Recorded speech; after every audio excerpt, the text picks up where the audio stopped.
کچھ اعتراضات ایسے ہیں جو قربانی پر کیے جاتے ہیں. اعتراضات،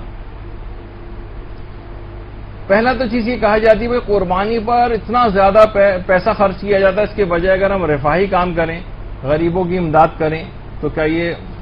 اس سے ملک بھی ترقی کرے گا اور حضرت ابراہیم اور حضرت اسماعیل کی یاد زیادہ بہتر صحیح طور پر منائی جا سکے گی.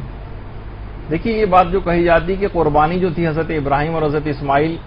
کی جو یادگار کے طور پر یہ جو قربانی کی جاتی ہے، اس میں خدا کی رضا کے لیے بیٹے کے گلے پر چھری چلی تھی، تو خدا نے قبولیت کا شرف اس لحاظ سے بخشا کہ بیٹے کے بجائے جو ہے وہ جنت سے مینڈا آ گیا اور اسماعیل کی جان بچ گئی. اگر اسماعیل قربان ہو جاتے اور ان کی قربانی قبول ہو جاتی اور امت کو یہ حکم ہوتا کہ سنت ابراہیمی پر عمل کرو اور اپنے پہلے بیٹے کو راہ خدا میں ذبح کرو،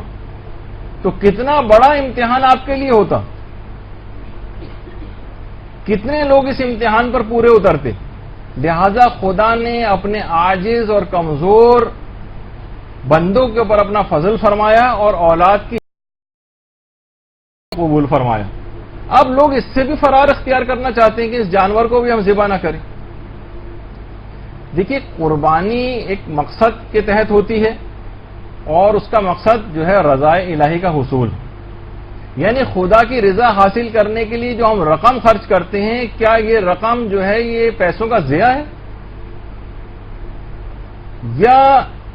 کیا ہم ایسا کر سکتے ہیں خدا کی طرف سے جو توقیفی عبادات ہیں جن کی ایک شکل معین ہوتی ہے اپنی طرف سے اس میں کوئی تبدیلی کر دیں؟ کیا ہزاروں یتیم بچوں کی اگر ہم کفالت کر رہے ہیں، ہم کہیں گے جناب ایک فرض نماز کو ہم ترک کر دیں، اس کی جگہ پہ ہم 1000 یتیموں کی کفالت کریں گے، تو کیا یہ اس کے برابر ہو جائے گا؟ کیا ہزاروں بیواؤں کی کفالت کرنے سے ہم یہ کہیں اس کے مقابلے میں ایک واجب روزہ چھوڑیں گے اور اس کی جگہ 1000 بیواؤں کی کفالت کریں گے، تو کیا یہ چیز اس کے برابر قرار پا جائے گی؟ ہم کہیں گے جناب ہم 5000 مریضوں کا مفت علاج کرائیں گے لیکن ہم حج واجب کو انجام نہیں دیں گے. تو یہ بات یاد رکھ لیجئے کہ اس طرح کی جو بھی رفاہی کام ہیں یہ عید کی قربانی کا نعم البدل نہیں قرار پا سکتے. اور دیکھیے، ابھی جو اس سے پہلے بھی میں نے آپ کی خدمت میں پیش کیا تھا کہ عید کی جو قربانی کا استحباب جو ہے یہ پیغمبر اسلام کی سیرت متواترہ سے ثابت ہے. مدینے میں پیغمبر نے ہجرت کے بعد 10 سال گزارے اور اس میں ایک سال بھی ایسا نہیں گزرا کہ پیغمبر نے قربانی نہ کی، ایک سال بھی. حتیٰ کہ ایک سال تو درپیش ہو گیا تھا پیغمبر کو کہ اسی میں بقرعید آ گئی تھی، تو اس میں بھی پیغمبر نے قربانی کا اہتمام فرمایا تھا. اور جو آخری حج ہے اس میں تو پیغمبر نے 100 اونٹوں کی قربانی کی تھی اور امیر المومنین علیہ الصلوۃ والسلام کو باقاعدہ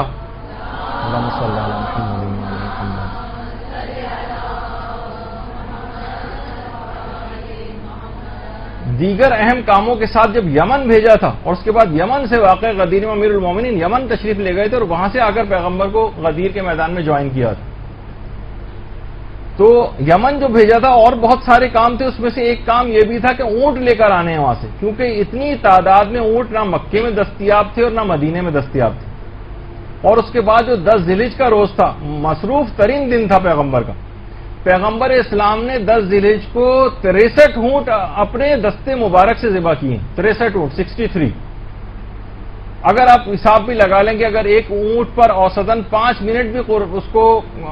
اتنا تو ٹائم لگ جاتا ہے ایک اونٹ کی قربانی میں، اس کو پکڑنا، اس کو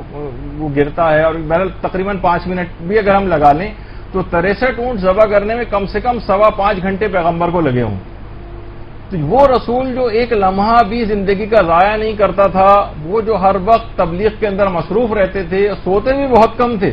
ان کے لیے قربانی کے لیے 5.25 گھنٹے نکالنا اور اتنی مشقت اٹھانا ایک غیر معمولی فعل تھا پیغمبر کا.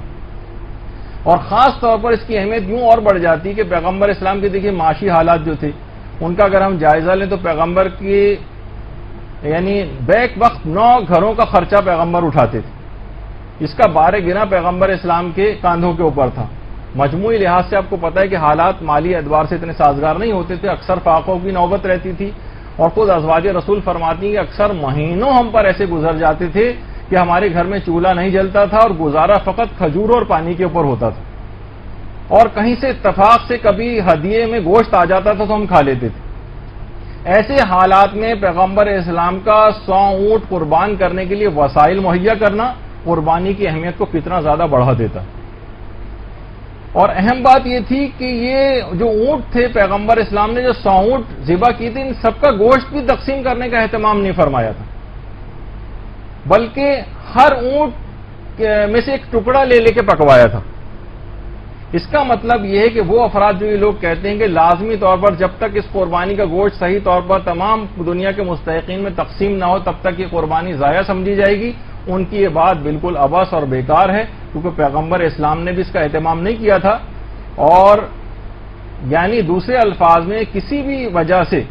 جو پیغمبر نے دیکھی 63 اونٹ اس میدان مینا میں اپنے ہاتھ سے ذبح کیے اور کتنا وقت اس کے اوپر لگایا تھا،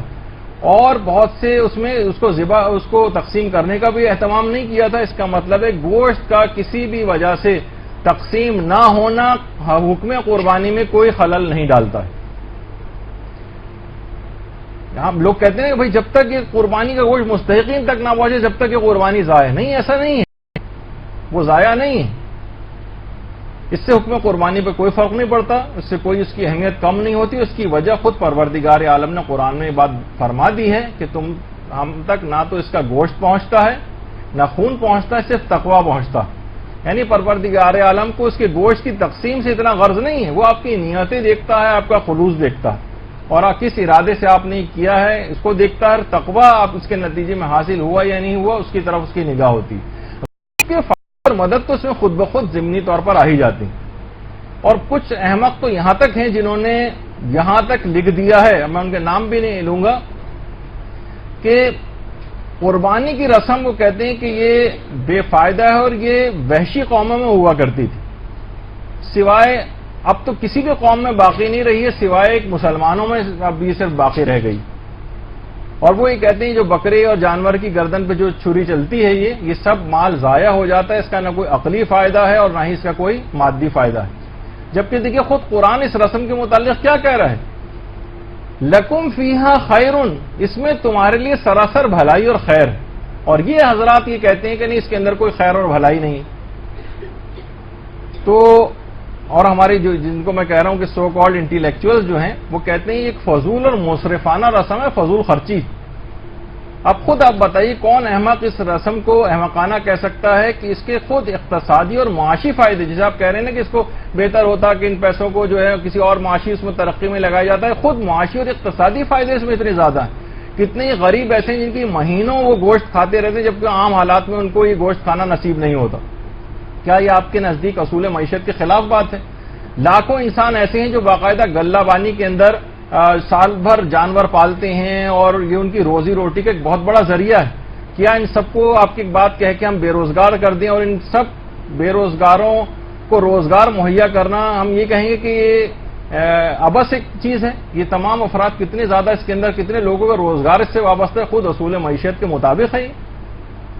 کتنے ایسے قصائی ہیں، لاکھوں افراد ایسے ہیں جو جانور ذبح کرتے ہیں ان کو ان کی اجرت مل جاتی ہے، کتنے لوگوں کی جاب اس طرح سے۔ اس کے نتیجے میں جو کھال ہوتی ہے پوری دنیا میں کتنی گارمنٹس کے لوگوں کا اس سے جو گارمنٹس کے جو لیدر کے جو کپڑے سیے جاتے ہیں اور پوری دنیا میں ایک بہت بڑا جو ہے کام اس کے اوپر ہوتا ہے، کتنے لوگوں کا روزگار اس سے وابستہ ہے، کتنی چیریٹی کی آرگنائزیشن انہی کھالوں اور ان کے اوپر جو ہے وہ چل رہی ہیں۔ تو اس کے بے پناہ اقتصادی اور معاشی فائدے بھی ہیں۔ اور حیرت ہے کہ ان افراد کو جو بھی اس قسم کے کہ معترضین کی ایک بہت بڑی انٹیلیکچوئلس کی ایک تعداد ٹی وی کے اوپر بھی آنے لگی ہے اور کتابیں بھی بہت لوگ لکھنے لگے اور لوگ ان سے مروب اور متاثر بھی ہوتے ہیں ان کی چرب زبانی سے۔ وہ کہتے ہیں جناب بلکہ ان کو یہ کہتے ہیں کہ ان کو صرف اور صرف انہی جب عبادات کی باری آتی ہے تو یہ ان کو صرف اسی وقت یہ تمام چیزیں یاد آتی ہیں کہ جناب ان کے بجائے بینکوں کا قیام کیا جائے اور قومی اداروں میں رقم لگائی جائے، اور یتیموں اور بیواؤں کا کام غالباً وہ سمجھتے ہیں کہ موقوف اسی پر ہی ہے، رکا پڑا ہے اس پر، ادھر یہ قربانی بند ہوگی اور ادھر فوری طور پر یہ قومی ادارے فوری طور پر کھل جائیں گے اور روپیہ ان کے اوپر گویا برسنا شروع ہو جائے گا۔ تو بہرحال یہ افراد کہتے ہیں کہ ہم ان سے کہتے ہیں کہ ان کو یہ اور چیزیں جو اسراف کی ہیں ان کے اوپر کیوں ان کا دماغ نہیں ہوتا؟ یہ کہیں کہ جناب یہ جو سینما ہال بنے ہوئے اس پہ لوگ اتنا زیادہ پیسہ خرچ جا کر کرتے ہیں، ان سب کو بند کر دیا جائے، اس سے فلاں رفائی ادارے کھولے جائیں، یہ کبھی اس بات کو نہیں کہیں گے. یہ ہمیشہ جتنی بھی اسلامی عبادت ہوں گی ان کے متعلق ڈھونڈ کر یہ بات لے کر آئیں گے. تو اور یہ ابھی اگر آپ ان کی یہ بات مان لیں گے نا تو اس کے بعد یہ اگلا جو ہے فوری طور پر کہیں گے کہ حج بھی جو یہ بے فائدہ ہے، اس کے اوپر بہت زیادہ اربوں روپے خرچ ہو رہا ہے، کیوں نہ اس سے بینک کھولے جائیں، کیوں نہ ان سے رفائی کام کیے جائیں.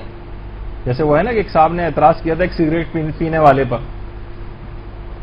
کہ تم یہ 50 سال سے جو چین اسموکر اور سگریٹ پی رہے ہو، اگر تم 50 سال تک یہ سگریٹ نہ پی رہے ہوتے تو آج اس سامنے والا پلازا جو ہے تمہارا ہوتا، تم نے اتنا پیسہ خرچ کیا ہے. تو سگریٹ پینے والے نے کہا، اب اس کی ہم تائید نہیں کر رہے سگریٹ کی، لیکن اس نے جو بات سمجھانی چاہیے کہ تم تو 50 سال سے سگریٹ نہیں پی رہے ہو نا، نہیں پی رہے ہو نا، تمہارے پاس کتنے پلازا ہیں. تو مقصد کہنے کا یہ ہے کہ یہ تمام افراد ان کا کام فقط اور فقط زبان طعن و اعتراض جو ہے اپنی دراز کرنا ہوتا ہے اور مذہبی رسومات پر کو ہمیشہ ختم کرنا چاہتے ہیں. دیگر دنیا کے جو عللے تللے اپنی نجی زندگی میں لوگ کر رہے ہوتے ہیں اس کی طرف ان کی کوئی اس کو کم کرنے کی بات نہیں کرتے، بلکہ جو روحانی فائدے جس میں زیادہ ہیں